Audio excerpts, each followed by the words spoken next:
जब पवित्र रिश्ता लालच में बदल जाए। तो शुरू होता है कानून का सबसे खतरनाक वार। So are you ready? आज का हमारा टॉपिक है दहेज प्रतिषेध अधिनियम 1961 या जिसे हम डाउरी प्रोहिबिशन एक्ट भी कहते हैं।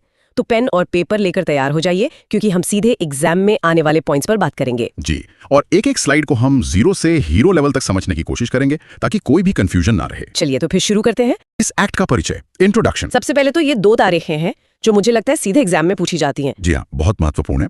पहली है राष्ट्रपति की स्वीकृति, प्रेसिडेंट्स असेंट, जो इस कानून को मिली 20 मई 1961 को। और दूसरी है लागू होने की तिथि जो है 1 जुलाई 1961। हाँ, और इन दोनों में से भी जो लागू होने की तारीख है 1 जुलाई वो ज्यादा जरूरी है। एग्जाम में ये ज्यादा पूछी जाती है। इसको याद रखने की कोई ट्रिक है क्योंकि तारीखें अक्सर भूल जाती हैं। बिल्कुल है। देखिए, 1 जुलाई को जीएसटी डे भी होता है, तो बस ऐसे याद रख सकते हैं कि 1 जुलाई मतलब जीएसटी डे और डाउरी एक्ट डे। अरे वाह, ये तो बहुत बढ़िया है, आप कभी नहीं भूलेगा। अब कुछ और जरूरी फैक्ट्स देखते हैं इसी पेज पर।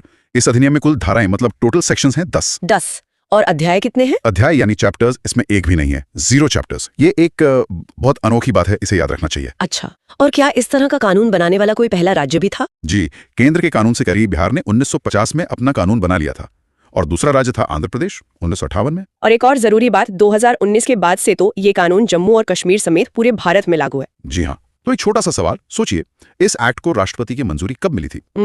अभी आपने बताया 20 मई 1961। बिल्कुल सही। चलिए अगले पेज पर। चलिए अब आते हैं पेज नंबर 3 पे। पेज 3 पर है सेक्शन 2, दहेज की परिभाषा, डेफिनेशन। तो कानून की नजर में दहेज आखिर है क्या? देखिए, कानून के हिसाब से शादी के संबंध में एक पक्ष से दूसरे पक्ष को, चाहे वो प्रत्यक्ष यानी डायरेक्टली हो या अप्रत्यक्ष इनडायरेक्टली, दी गई कोई भी संपत्ति या मूल्यवान प्रतिभूति दहेज कहलाती है। मतलब शादी के लिए कोई भी कीमती चीज या प्रॉपर्टी लेना या देना, वो सब दहेज है? जी, पर यहाँ एक बहुत बड़ा एग्जाम पॉइंट है जहाँ सबसे ज्यादा कंफ्यूजन होता है। वो क्या है? वो ये कि मुस्लिम विधि में जो मेहर होती है वो दहेज नहीं है। ये एक बहुत महत्वपूर्ण अपवाद है। अच्छा, मेहर दहेज नहीं है। और तोहफों का क्या, जो अपनी मर्जी से दिए जाते हैं? हाँ, वो भी। अगर शादी में स्वेच्छा से मतलब वॉलंटरीली कोई उपहार दिया गया है जिसकी कोई मांग नहीं की गई हो, तो वो भी दहेज की श्रेणी में नहीं आता। इसका एक उदाहरण दे सकते हैं? बिल्कुल। मान लीजिए लड़की के पिता अपनी बेटी को खुशी से एक कार गिफ्ट करते हैं, कोई मांग नहीं हुई थी, तो वो एक उपहार है। और अगर लड़के वालों ने शर्त रखी होती कि कार मिलेगी तभी शादी होगी, तो वही कार दहेज बन जाती है। सारा खेल मांग का है। समझ गई। तो मेरा सवाल, क्या मेहर को दहेज माना जाएगा? नहीं, बिल्कुल नहीं। चलिए पेज नंबर 4 पर इसी अंतर को और अच्छे से समझते हैं। हाँ, पेज 4, गिफ्ट वर्सेस डाउरी, मतलब कोई चीज दहेज कब मानी जाएगी। स्लाइड पर 2 कॉलम है, एक उपहार का, एक दहेज का। जी, उपहार यानी गिफ्ट हमेशा स्वेच्छा से वॉलंटरी होता है। इसमें किसी भी तरह की मांग, नो डिमांड नहीं होती। और दहेज की पहचान ही है मांग यानी डिमांड। ये किसी मजबूरी या शर्त के तहत दिया जाता है। बिल्कुल। और इसी पर एक बहुत ही महत्वपूर्ण केस लॉ है, हरविंदर सिंह बनाम गुरशरण कौर 1989। ये एग्जाम के लिए बहुत जरूरी है। इस केस में कोर्ट ने क्या कहा था? कोर्ट ने साफ कहा था, प्रत्येक मांग दहेज है। ईच डिमांड इज डाउरी, मतलब मांग ही दहेज को जन्म देती है। अगर डिमांड है तो वो दहेज है, बात खत्म। तो दहेज और उपहार में सबसे बड़ा अंतर क्या है, एक शब्द में? मांग, डिमांड। बिल्कुल सही। अब आते हैं सबसे महत्वपूर्ण धाराओं में से एक पर, पेज नंबर 5। पेज 5 सेक्शन 3, दहेज लेना या देना, गिविंग और टेकिंग। ये धारा तो सीधे सीधे दहेज लेने और देने को अपराध बनाती है। जी, इसमें 3 बातें अपराध हैं, दहेज देना, गिविंग, दहेज लेना, टेकिंग, और इसमें सहयोग करना, अबेटिंग। 1 मिनट, यहाँ एक बड़ा सवाल है, क्या देने वाला भी अपराधी है? हाँ, इस कानून के हिसाब से हाँ, दोनों पक्ष दोषी माने जाते हैं। हालांकि व्यवहार में देने वाले को पीड़ित माना जाता है, पर कानूनन दोनों अपराधी हैं। अच्छा, तो इसकी सजा क्या है? ये तो एग्जाम पॉइंट है। बहुत जरूरी।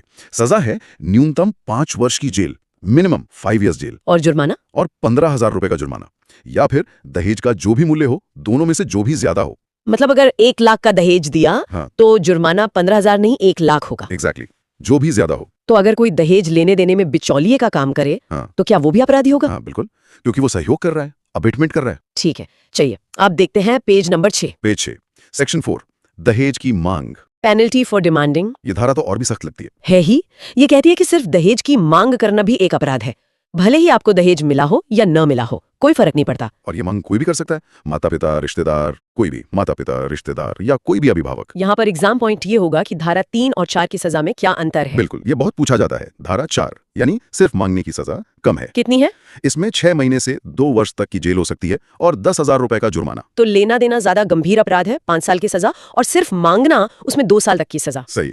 एक सवाल है, अगर शादी से पहले फोन पर दहेज की लिस्ट भेजी जाए तो किस धारा के तहत केस बनेगा? सोचिए, सिर्फ लिस्ट भेजी है, लेन देन नहीं हुआ, तो ये धारा 4 के तहत आएगा। बिल्कुल। आगे बढ़ते हैं पेज नंबर 7 पर। ये एक बहुत ही रोचक सेक्शन है। हाँ, पेज 7, सेक्शन 4A, विज्ञापन पर रोक, बैन ऑन एड्स। ये क्या है? मतलब शादी के विज्ञापनों पर भी रोक है। हाँ, अगर उन विज्ञापनों में किसी तरह का लालच दिया गया हो। नियम साफ है, आप शादी के बदले अपनी संपत्ति या पैसे का कोई भी हिस्सा ऑफर नहीं कर सकते। जैसे अखबार में विज्ञापन देना कि मेरी अंधी देती से जो शादी करेगा उसे मैं अपनी प्रॉपर्टी का हिस्सा दूंगा। ये एक अपराध है। अच्छा, इसकी भी सजा है? जी हाँ, और इसकी सजा है 6 महीने से 5 वर्ष तक की जेल और 15,000 रुपए का जुर्माना। तो अगर कोई अपनी बेटी की शादी के लिए विज्ञापन में लिखे कि लड़के को बिजनेस सेट करने में आर्थिक मदद की जाएगी? नहीं, ये भी धारा 4A का उल्लंघन होगा। ये अप्रत्यक्ष रूप से एक लालच है। समझ गई। अब देखते हैं पेज नंबर 8। पेज 8, सेक्शन 5 और 6, करार और संपत्ति के बारे में। सेक्शन 5 क्या कहता है? सेक्शन 5 कहता है कि दहेज लेने देने का कोई भी समझौता या एग्रीमेंट शून्य है, वॉइड है। मतलब कानून की नजर में उसकी कोई वैल्यू नहीं है। आप उसे कोर्ट में लागू नहीं करवा सकते। और सेक्शन 6? ये तो बहुत महत्वपूर्ण लग रहा है। बहुत ज्यादा। ये बताता है कि अगर दहेज ले भी लिया गया है तो वो संपत्ति आखिर जाएगी किसके पास? किसके पास? नियम है कि दहेज का सामान 3 महीने के अंदर पत्नी को हस्तांतरित करना होगा, ट्रांसफर करना होगा। वो संपत्ति पत्नी की होती है। और अगर भगवान न करे महिला की मृत्यु हो जाए तो वो संपत्ति पहले उसके बच्चों को मिलेगी, और अगर बच्चे नहीं हैं तो उसके माता पिता को मिलेगी, पति या ससुराल वालों को नहीं। तो सेक्शन 6 की 3 महीने वाली समय सीमा एक जरूरी एग्जाम पॉइंट है। जी, बहुत जरूरी। अगर दहेज का सामान 3 महीने में पत्नी को नहीं लौटाया जाता तो क्या ये एक अलग अपराध होगा? जी हाँ, ये सेक्शन 6 का उल्लंघन होगा और उसके लिए अलग से सजा है। अब आते हैं पेज नंबर 9 पर। ये प्रीवियस ईयर क्वेश्चन वाला पेज लग रहा है। हाँ, IMP 7 ईयर रूल, 7 साल का नियम।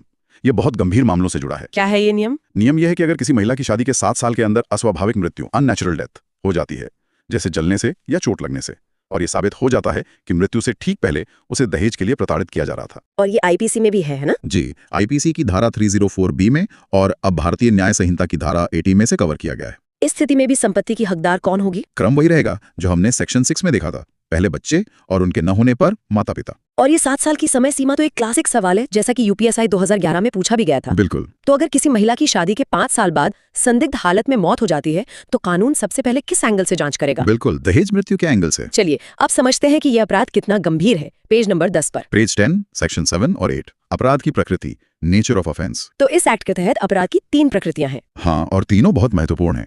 पहला है संज्ञेय, कॉग्निजिबल। इसका क्या मतलब है? इसका मतलब है कि पुलिस बिना वारंट के आरोपी को गिरफ्तार कर सकती है। दूसरा है गैर जमानती, यानी जमानत मिलना आरोपी का अधिकार नहीं है। ये मजिस्ट्रेट के विवेक पर निर्भर करता है। और तीसरा है अशमनीय। जी, इसका मतलब है कि दोनों पक्ष आपस में समझौता करके केस वापस नहीं ले सकते। एक बार केस हो गया तो हो गया। बिल्कुल। इस मामले का संज्ञान मेट्रोपॉलिटन मजिस्ट्रेट या प्रथम श्रेणी न्यायिक मजिस्ट्रेट लेते हैं। एग्जाम के लिए ये तीनों शब्द संघीय, गैर जमानती, अशमनीय सीधे पूछे जा सकते हैं। हाँ बिल्कुल। अशमनीय का क्या मतलब होता है, एक बार फिर से बताइए। इसका मतलब है कि केस में समझौता नहीं हो सकता। ठीक है, अब पेज नंबर 11 पर 2 और महत्वपूर्ण सेक्शन देखते हैं। पेज 11, सेक्शन 8A और 8B, सबूत और अधिकारी। सेक्शन 8A में है सबूत का भार, बर्डन ऑफ प्रूफ। ये क्या है? देखिए, सामान्य तौर पर जो केस करता है उसे साबित करना होता है कि सामने वाला दोषी है, लेकिन दहेज के मामलों में ये उल्टा है। उल्टा है मतलब यहाँ सबूत का भार आरोपी पर होता है, अक्यूज पर। अक्यूज को खुद को निर्दोष साबित करना होता है। अरे, ये तो बहुत बड़ा प्रावधान है। जी, ये इस कानून का सबसे सख्त प्रावधानों में से एक है। और सेक्शन 8B? ये दहेज प्रतिषेध अधिकारी के बारे में। हाँ, डाउरी प्रोहिबिशन ऑफिसर, DPO। इनकी नियुक्ति राज्य सरकार, स्टेट गवर्नमेंट करती है। और इनका काम क्या होता है? इनका काम है दहेज को रोकना, सबूत इकट्ठा करने में मदद करना और एक्ट को लागू करवाना। तो एग्जाम पॉइंट ये है कि DPO की नियुक्ति राज्य सरकार करती है। जी, ये याद रखना है। तो दहेज के केस में किसे साबित करना होगा कि दहेज नहीं लिया गया, पुलिस को या आरोपी को? सही जवाब है आरोपी को। अब हम अंतिम सेक्शंस की ओर हैं, पेज नंबर 12 पर। पेज 12, सेक्शन 9 और 10।